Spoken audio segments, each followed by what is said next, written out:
kita di sini, saya akan menjelaskan materi kita yang sudah diberikan oleh Ustadz kita, yakni Ustadz.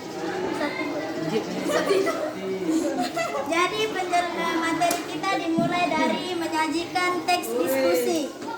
Teman-teman tahu nggak apa sih pengertian dari diskusi tadi itu sekarang?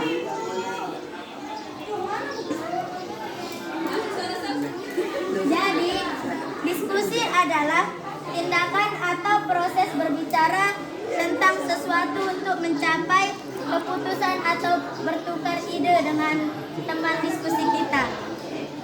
Selanjutnya, unsur-unsur dari diskusi ada 6. Yang pertama yakni moderator. Apa sih itu moderator? Moderator adalah orang yang mempunyai wawasan tinggi. Teman-teman tahu? Udah ngerti? Selanjutnya yang kedua, narasumber atau pemateri. Teman-teman tahu pemateri itu kan yang menyampaikan isi dari misalkan hasil diskusi itu kita jelasin, itu namanya pemateri. Nah, selanjutnya notulis atau notulen yang bertugas sebagai penulis. Penulis yang tukang tulis, misalkan bisa dia nulis pertanyaan atau menulis tentang kesimpulan dari hasil diskusi tersebut. Yang keempat, peserta diskusi. Peserta diskusi di sini tuh bertugas sebagai orang atau kelompok ya yang mengikuti suatu diskusi. Yang kelima, materi diskusi. Terlebih dahulu dipersiapkan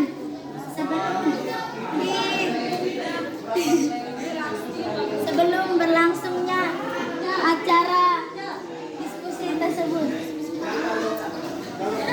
Yang terakhir adalah fasilitas. Fasilitas adalah faktor atau pendukung keberlangsungan suatu diskusi.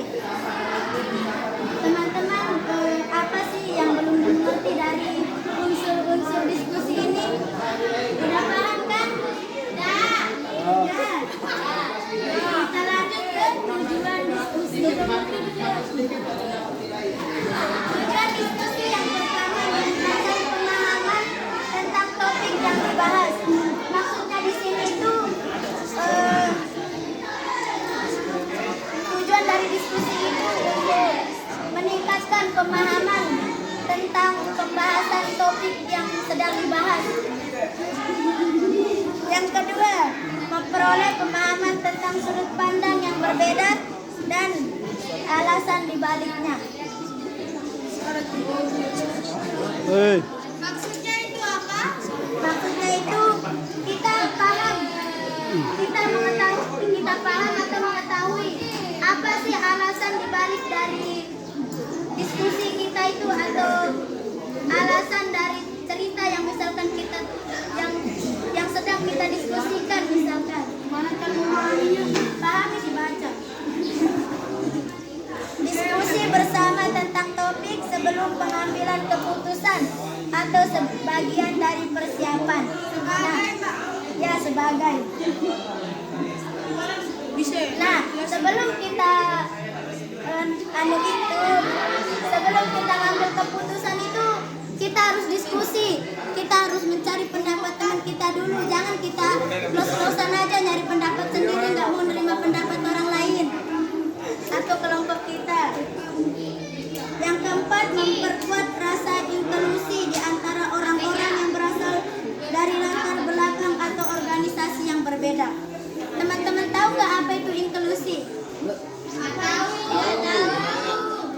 Nah, inklusi di sini adalah sebuah pendekatan untuk membangun lingkungan yang terbuka untuk siapa saja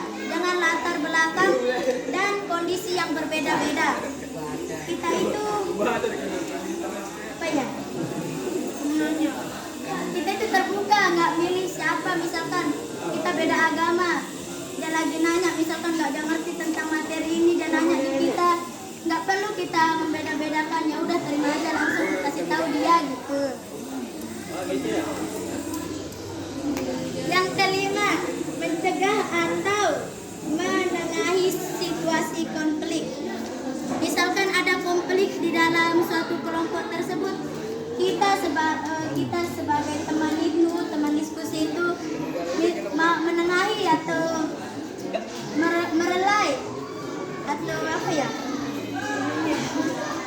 Misalkan ya ketika terjadinya masalah pertengkaran, misalkan ini pendapat saya makanya dengan itu adalah masalah kan, itu kan didengar makanya satu-satu gitu cara kita menengahi.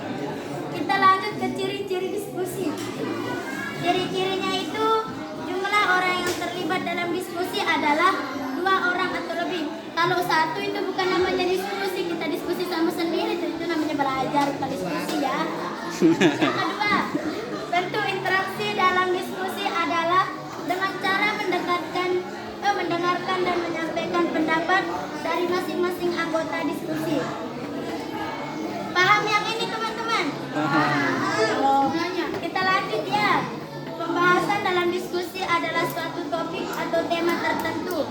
Maksud dari di sini itu kita bahas materi yang dikasih kita. Jangan kayak kita bahas yang bukan materi kita, yang bukan materi yang nggak dikasih kita sama Ustaz. Yang dikasih kita materi itu kita bahas. Tujuan dalam diskusi adalah untuk mendapatkan kesepakatan terkait dengan topik atau tema yang dibahas. Jadi kalau kita diskusi itu harus kita sama-sama sepakat atau setuju dengan pendapat yang sudah kita kumpulkan atau yang sudah kita terima gitu. Yang terakhir, berlangsungnya diskusi biasanya bersifat teratur atau sistematis, namun ada juga yang bersifat bebas atau terbuka. Apa sistematis, Pak? Apa sistematis? Sistematis itu sudah belum saya jelaskan. Rancangan. Sistematis itu adalah suatu rancangan di dalam sebuah diskusi. Jadi teman-teman, apakah teman-teman mengerti? Alhamdulillah. Hanya ini yang bisa saya sampaikan. Maafkan jika ada salah di dalam penjelasan tadi. Mohon maaf. Sekian. Assalamualaikum warahmatullahi wabarakatuh. Jangan lupa like, komen. Jangan lupa like, komen, dan subscribe.